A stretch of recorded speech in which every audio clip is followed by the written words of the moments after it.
আমরা এই পর্যায়ে দেখব একটা ফাংশন কখন এক ফাংশন হয় অথবা কখন একটা ফাংশন সার্বিক ফাংশন হয়।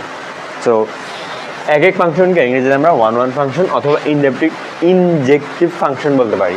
এখন যদি আমরা একটা ফাংশন নিই, সেটা হচ্ছে f such that a is to b হয়, এটা একটা ফাংশন আমরা নিলাম। এখন এই ফাংশনটা কখন এক হবে, দ্যাট ইজ আমাদের কোশ্চেন। সো আমরা যদি আনসার বলি, সেটা হচ্ছে f of a one equal to f of a two ধরলে, এটা যদি আমরা ধরি, এটা ধরলে আমরা একটা সলিউশন করলে a one equal to a two পাবো।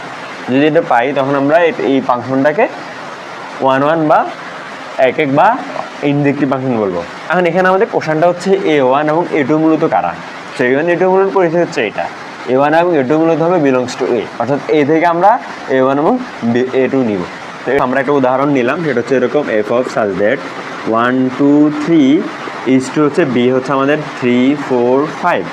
এখন এখানে যে এফটা, এটা একটা কন্ডিশন আছে। এই এফের মান যদি আমরা নিই, সেটা হচ্ছে f of x equal to হচ্ছে এক্স প্লাস 2। আমাদের এই ফাংশনের মূল শর্ত হচ্ছে এটা, অ্যান্ড দেন এইটা অনুসারে আমাদের এই মানটা দেওয়া আছে।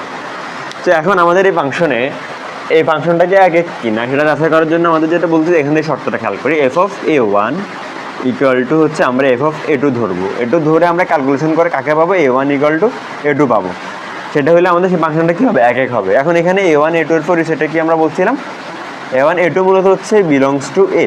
এখানে এইটা হচ্ছে এটা 1 2 3-তে, তার মানে আমরা এখানে 1 2 3 থেকে যে কোনো একটা দুইটা মান নিব, 1 অথবা 2। আমরা যদি এখানে 1 আর এ 2 নিই, সেক্ষেত্রে আমরা এখানে বসাবো f of 1 f of 2, and then আমরা এখানে এটা মান বসাবো। তাহলে কত, 1 + 2 ইকুয়াল টু হচ্ছে 2 + 2, অ্যান্ড দেন এটা হচ্ছে 3, এটা হচ্ছে 4। তার মানে এক ফাংশন না। তো আমরা আরেকটা উদাহরণ দেখবো এবার, সেটা দেখলে আশা করি ব্যাপারটা ক্লিয়ার হবে। আমরা এবার যে ফাংশনটি নিয়ে কাজ করব, সেটা হচ্ছে আমরা ডিরেক্ট শর্তে চলে যাব, অর্থাৎ আমরা মূল বেসিক একটা শর্ত নিয়ে মূলত কাজটা করব। সো আমাদের কাছে একটা ফাংশন দেওয়া আছে এরকম, f of x equal to হচ্ছে 2x + 3, এটা আমাদের ফাংশন। এখন আমরা এখানে মূল শর্তটা নিচ্ছি না, এখানে আমরা ধরে নিলাম এ আর ভি, দুইটা মান আমরা ধরে নিলাম। সো এখন এখানে আমরা কী করবো, F of a equal to f of V নিব। অর্থাৎ তাহলে আমরা যদি এখানে এক্সের জায়গায় এ এর মান বসাই, তাহলে 2a + 3, এখানে 2v + 3, এখানে 3 3 কাটা যাবে, দেন 2a ইকুয়াল টু 2b থাকবে, দেন হচ্ছে a ইকুয়াল টু b আমাদের আসতেছে। সো এখানে কি হচ্ছে, আমি যেটা ধরছি a এর মান এবং b এর মান, ওই দুইটা মান ফাংশনে বসানোর পরে লাস্টে গিয়ে আমরা কত পাইছি, 2x + a equal to b পাইছি। সো এই জিনিসটার শর্তে, যে ফাংশনের শর্তে এটা থাকবে, সেটা অবশ্যই এক ফাংশন হবে। এখন এই ফাংশন কীরকম হতে পারে, যেমন আমরা এক্সের মান যদি 1 নিই, অর্থাৎ আমাদের ডোমেন যদি 1 নিই, সেক্ষেত্রে আমরা রেঞ্জ পাবো হচ্ছে 2 1 2 আর 3 5। আমরা যদি 2 নিই, সেক্ষেত্রে পাবো হচ্ছে 2 2 4 4 3 7, এরকম। অর্থাৎ আমাদের এরকম করে ফাংশনটা যাবে, এটা হবে এ, এটা হবে ভি, অ্যান্ড দেন এটা হবে নিয়ম, এটা হচ্ছে এফ। আশা করি জিনিসটা ক্লিয়ার হয়েছে। সো একটা ফাংশন কখন এক হবে অথবা কখন হচ্ছে এটা এক হবে না, এই জিনিস আশা করি তোমরা ক্লিয়ার হয়েছে। এখন আমরা আরেকটা জিনিস দেখবো, সেটা হচ্ছে কখন একটা ফাংশন সার্বিক ফাংশন হবে।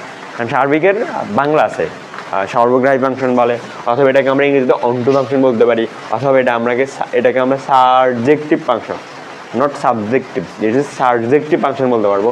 সেটার জন্য আমাদের দেখতে হবে মূলত এই শর্তটা। অর্থাৎ একটা ফাংশন যদি এরকম হয়, সেক্ষেত্রে শর্ত হচ্ছে এটা। অর্থাৎ একটা ফাংশন দেওয়া আছে f such that a is to b, সেক্ষেত্রে যদি ফাংশনটা ডোমেন এবং কোডোমেন সমান হয়, অথবা f of a equal to b হয়, এর দুটো জিনিস কিন্তু একই বোঝায়।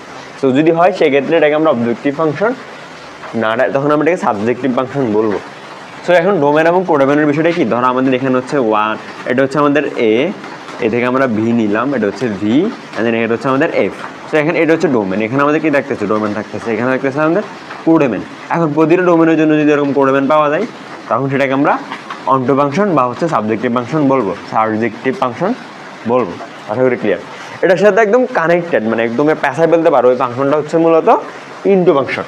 এটা মূলত পেঁচায় বলতে পারো, সেটা হচ্ছে ইনটু ফাংশন। ইনটু ফাংশনের ক্ষেত্রে হচ্ছে ডোমেন এবং হচ্ছে কোডোমেনটা সমান হবে না। তো এটা মাথায় রাখতে হবে। অর্থাৎ তখন কী হবে, আমাদের এরকম করে এই ডোমেনে এখানে ধরো 1 2 3 মান, এখানে ধরো 1 2 3 4 মান, সেক্ষেত্রে এর সাথে এটার সাথে এটা গেলো, কিন্তু এটা মান থাকে গেলো অতিরিক্ত, তখন এই জিনিসটাকে আমরা কী বলবো, ইনটু ফাংশন বলবো।